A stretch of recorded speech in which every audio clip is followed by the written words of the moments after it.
পাঠান আর ইরফান পাঠান ওনার সাথে কালকে যোগাযোগ করেছি। বলছেন 99% ওনারা কথা দিয়েছেন। ওই মালটা ওই তৃণমূলের 5 মালটা, হ্যাঁ ওই 83 দিকে নাকি এই ফেল মৌলানা না, হাফেজ না, কারি না, তৃণমূলের 5 খায়। সেই লোকটা ইউসুফ পাঠানকে ডাকবে না তো কাকে ডাকবে? আজকে তোহা সিদ্দিকী সে হচ্ছে 1 নম্বরের সাম্প্রদায়িক, 1 নম্বরের চোর, 1 নম্বর। এই যত চিটিংবাজি চোরেদের টাকা ওই তোহা সিদ্দিকীর কাছে আছে। আমি মমতা ব্যানার্জিকে জিজ্ঞেস করতে চাই, বাংলার কুলাঙ্গার মুখ্যমন্ত্রীকে, বাংলার চোরদের রানী মুখ্যমন্ত্রীকে কি করে হাইকোর্টে টানতে হয় আমি দেখিয়ে দেবো। তোমার বিরুদ্ধে আমি মামলা করেছি, ক্রিমিনাল মামলা। বহরমপুরে ওই ইউসুফ পাঠান বহরমপুরের কোন মাটিতে জন্মেছে? বাংলার কোন মাটিতে জন্মেছে? কোন মাটিতে জন্মেছে? শত্রুঘ্ন সিনহা আসানসোলে, বিহারি মাল বাংলার কোন মাটিতে জন্মেছে? আসানসোলের কোন মাটিতে জন্মেছে? কীর্তি আজাদ বর্ধমানের কোন মাটিতে জন্মেছে? এমনি বর্ধমানকে বলে আগুড়ি মুসলমান আর ধান তিন নিয়ে বর্ধমান। তার নিজের বেলায় আটিসুটি, পরের বেলায় দাঁত কাপাটি। আমরা মুর্শিদাবাদের 70% মুসলমানের বাস, যদি মনে করি 30% হিন্দুকে ভাগীরথী গঙ্গায় ফেলে দেবো। এত বড় ক্ষমতা চোরের কাছে। হ্যাঁ, চোরের সাথে থাকলে চোর হয়, ডাকাতের সাথে থাকলে ডাকাত হয়, আর ভালো লোকের সাথে থাকলে ভালো লোক হয়, আলেমের সাথে থাকলে আলেম হয়, আর জালেমের সাথে থাকলে জালেম হয়। আমি জালেম হতে চাই। বিশাল রাজপ্রাসাদ বানিয়েছে, যে রাজপ্রাসাদে ঢুকতে গেলে ঢোকার পরে বেরোনোর সময় 10 টাকা করে টিকিট নেই। দর্শক বিন্দু, আপনারা দেখছেন একে নিউজ বাংলা। এই মুহূর্তে উপস্থিত রয়েছে কলকাতা হাইকোর্টে। আপনারা জানেন যে 5 বারের সংসদ অধীর রঞ্জন চৌধুরীকে হারিয়ে দিয়েছে বহরমপুরে ইউসুফ পাঠান, এবং উনি সংসদ হয়ে গেলেন। সেই সূত্র ধরে ফুরফুরা শরীফের পীরজাদা তোহা সিদ্দিকী সাহেব গজল প্রতিযোগিতা, কেরাত প্রতিযোগিতা ইউসুফ পাঠান এবং তার ভাই ইরফান পাঠানকে ডেকেছে, নিমন্ত্রণ করেছে গতকাল। আপনারা জানেন যে গতকাল থেকে কেরাত শুরু হবে। আমরা এই সমস্ত বিষয়ে কথা বলবো। আমাদের সঙ্গে রয়েছেন কলকাতা হাইকোর্টের বিশিষ্ট অ্যাডভোকেট আলী আফজাল চাঁদ মহাশয়। পাঠান আর ইরফান পাঠান ওনার সাথে কালকে যোগাযোগ করেছি। বলছেন 99% ওনারা কথা দিয়েছেন। ওই 2 দিনের মধ্যে একদিন ওই তৃণমূলের 5 ওই 8 ফেল, না মৌলানা, না ইমাম, না হাফেজ, না কারি, ওই তৃণমূলের পা চেটে চেটে চেটে চেটে খায়। যে নাকি বাঙালি বাড়িতে বাসন মাজে খাবার যোগ্যতা নেই, সে আজকে বিশাল রাজপ্রাসাদ বানিয়েছে। যে রাজপ্রাসাদে ঢুকতে গেলে ঢোকার পরে বেরোনোর সময় 10 টাকা করে টিকিট নেয়। ওই মালটা ওই তৃণমূলের 5 মালটা, হ্যাঁ ওই তোহা সিদ্দিকী। আর কার কথা বলছেন? একটা ভেজাল মাল, মুসলমানের নামে কলঙ্ক। হ্যাঁ, যে নাকি এই ফেল মৌলানা না, হাফেজ না, কারি না, তৃণমূলের 5 খায়। সেই লোকটা ইউসুফ পাঠানকে ডাকবে না তো কাকে ডাকবে? হ্যাঁ, আমি ইউসুফ পাঠান যে জিতেছে সেটা কি করে জিতেছে? 5 বারের সাংসদ অধীর চৌধুরীকে কি করে হারালো শুনুন। বহরমপুরে লোকসভার মধ্যে 5টা বিধানসভা গদগদ মুসলমানের বাস, আর 2টো বিধানসভা মিশ্রিত।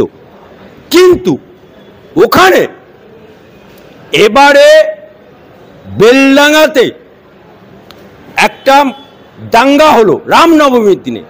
সেই রামনবমী পুজো উপলক্ষে দাঙ্গা হলো, এবং সেই দাঙ্গাতে তৃণমূলের MLA হুমায়ুন সে কি বলল যে আমরা মুর্শিদাবাদের 70% মুসলমানের বাস, যদি মনে করি 30% হিন্দুকে ভাগীরথী গঙ্গায় ফেলে দেবো। এত বড় ক্ষমতা। তার বিরুদ্ধে আমি বিং অ্যাডভোকেট আলী আফজল চাঁদ আরএসএস এর মুসলিম সংগঠনের রাজ্য সভাপতি হয়ে এই হাইকোর্টে মামলা করেছি। মামলা করার পরে আজকেও মামলাটা শুনানি ছিল, হলো না। সেই মামলার রিফ্লেক্ট পড়ে গেল গোটা বহরমপুরে। হিন্দুরা একচেটিয়াভাবে ভারতীয় জনতা পার্টির নির্মল শাহকে ভোট দিল, ডাক্তার নির্মল শাহকে, এবং মুসলমানরা এক কাট্টা হয়ে ইউসুফ পাঠানকে।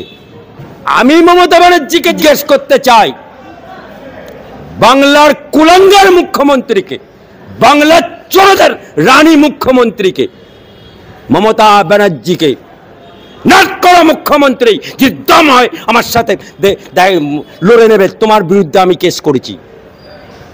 তুমি বলেছিলে না হাইকোর্ট তুলে দেবো, তোমাকে হাইকোর্টে কি করে তোলাতে হয়, তোমাকে কি করে হাইকোর্টে টানতে হয় আমি দেখিয়ে দেবো। তোমার বিরুদ্ধে আমি মামলা করেছি, ক্রিমিনাল মামলা। 1 কোটি টাকা ফাইন তোমার হবে এবং তোমাকে সশরীরে এসে হাইকোর্টে ক্ষমা চাইতে হবে। সেই মুখ্যমন্ত্রী কি বলল, যে